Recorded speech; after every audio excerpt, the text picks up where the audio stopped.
Imagine serving tables as a poor waitress, and suddenly realizing the arrogant billionaire you're serving is connected to your late father in the most shocking way. Would you believe destiny could turn so suddenly? Stay till the end of this story, because the twist will leave you speechless.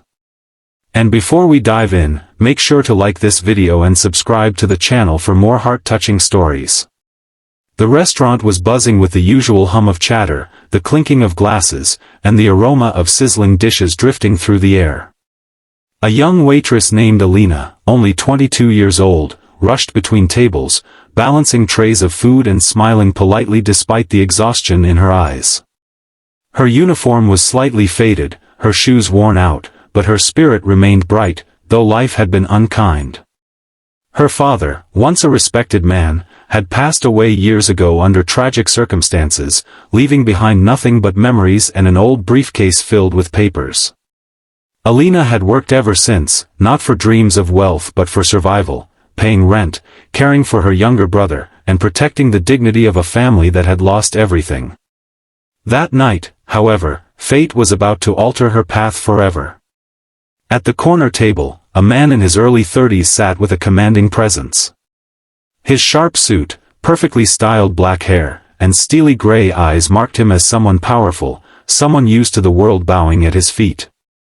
He was Adrian King, a billionaire CEO whose empire stretched across industries, a man both feared and admired. He wasn't just another wealthy client, he was someone the staff whispered about nervously when he walked in, the kind of man who could buy the entire restaurant without blinking. Alina, unaware at first of who he was, approached with her notepad and a gentle smile, asking what he'd like to order. Adrian glanced at her, momentarily distracted by her sincerity, but then brushed it off, ordering a simple meal and a glass of wine. As she turned to leave, his eyes caught something, her necklace. It was a small silver pendant engraved with initials. Something about it struck a chord deep within him, but he shook it off. Hours passed, and when the bill arrived, Adrian reached into his wallet and signed the receipt. He left his signature carelessly, his mind elsewhere, but when Alina picked up the slip, her heart nearly stopped. The handwriting, the flow of the letters, the curve of the flourish of the last name, looked hauntingly familiar. Her hands trembled as she whispered, "Sir, that's my dad's signature." The words slipped out before she realized, and the restaurant seemed to freeze. Adrian looked up, startled. "What did you say?" he asked, his voice low and sharp. Alina's eyes filled with tears as she clutched the slip. This signature. It's exactly like my father's. He used to sign every note, every letter to me like this. I can't be mistaken." For a man like Adrian, who prided himself on control, the statement was like an earthquake. His glass slipped from his hand, shattering on the floor. Shock crossed his face, the kind of shock no one in the restaurant had ever seen from him before. The staff rushed nervously, but he waved them off, his attention locked entirely on Alina. "Your father," he whispered. "What was his name?" Alina's voice cracked. "Samuel Hayes. He was everything to me. He died when I was 17. Silence stretched between them, heavy and suffocating. Adrian's face drained of color. He leaned back, unable to speak for a moment. Finally, he muttered, "Impossible," but his voice betrayed the storm inside him. Because Samuel Hayes wasn't just anyone, he was the one man Adrian owed his entire life to. Years ago, before the empire, before the fame, Adrian had been nothing more than a lost, angry young man. It was Samuel who had mentored him, believed in him, and taught him the ethics of business. Samuel's signature, his handwriting, had been burned into Adrian's mind from the countless contracts and notes they shared. And now here was this girl, Samuel's daughter, standing in front of him with eyes full of pain and longing. Closed on. Adrian staring at Alina, his world shaken, while she waited for answers she didn't even know she needed. The night grew colder as the crowd thinned, but Adrian and Alina remained locked in a quiet confrontation that no one else could understand. She stood trembling, afraid she had overstepped, while he sat rigid, haunted by ghosts of the past. Finally, Adrian broke the silence, his voice heavy with emotion. "Your father. Samuel wasn't just your dad.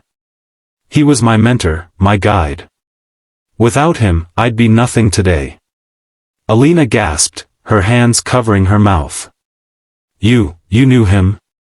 Her heart raced. After years of struggling alone, someone suddenly stood before her who had known the man she missed every single day. Adrian nodded slowly. "Not only did I know him, but everything I've achieved carries his lessons. He was like a father to me too. I owe him everything." His eyes softened as he looked at her. "And you're his daughter?" Alina nodded through tears. "Yes. But after he died, everything fell apart. We lost our house, our savings. My brother and I have been barely surviving. Sometimes I wonder if he'd be proud of me." Adrian felt a pang in his chest. The guilt of living in wealth while the daughter of the man who saved him struggled as a waitress hit him harder than any boardroom battle. "He'd be proud," Adrian said firmly. "More than proud. Because you've carried on with strength." He paused, then added, "And I should have been there. I should have looked for you after his passing, but I didn't. I was too caught up in building my empire." His eyes dropped, regret shadowing his expression. Alina wiped her tears, torn between anger and relief. "Why now? Why do I meet you like this, when all these years you never came?" she asked softly. Adrian's voice broke. "Because fate brought us here. Maybe your father wanted this meeting to happen today, to remind me of the debt I owe." He reached across the table, his hand trembling slightly. "Alina, let me make this right. You don't belong here serving tables. You deserve education, dreams, a life your father wanted for you. Let me help you, and your brother too." Alina's heart wavered. She thought of the nights she had cried in silence, the hunger, the sacrifices, the moments she wished someone would notice her pain. And now, this man who had once been her father's student, this billionaire, was offering to change everything. But she whispered, "I don't want charity. I just want to know more about my father. Please, tell me what he was like when you knew him." Adrian smiled faintly. "He was the kindest man I ever met. He treated even the lowest worker with respect. He taught me that true success is not measured in money but in lives touched. Every good thing I have done in business is because of his principles. And now, meeting you, I see his spirit lives on." Alina broke down, her tears flowing freely, not of sorrow this time but of release, as if years of loneliness were finally melting away. Adrian stood, walked around the table, and gently placed his hand on her shoulder. "From today, you're not alone," he said firmly. "I promise you that." For the first time in years, Alina felt hope rise in her heart. A waitress no longer, she was Samuel Hayes's daughter, and now, under Adrian's care, her future was about to change. And somewhere deep in her heart, she felt her father smiling. The chapter closed with Adrian and Alina leaving the restaurant together, a bond forged not by blood but by destiny, ready to face a new journey that would honor the man they both loved and lost. And that was the story of how a poor waitress's life turned upside down with just one shocking signature. Do you believe it was fate? If you enjoyed this emotional story, don't forget to hit the like button and subscribe to the channel for more touching and inspiring tales. Thank you for watching.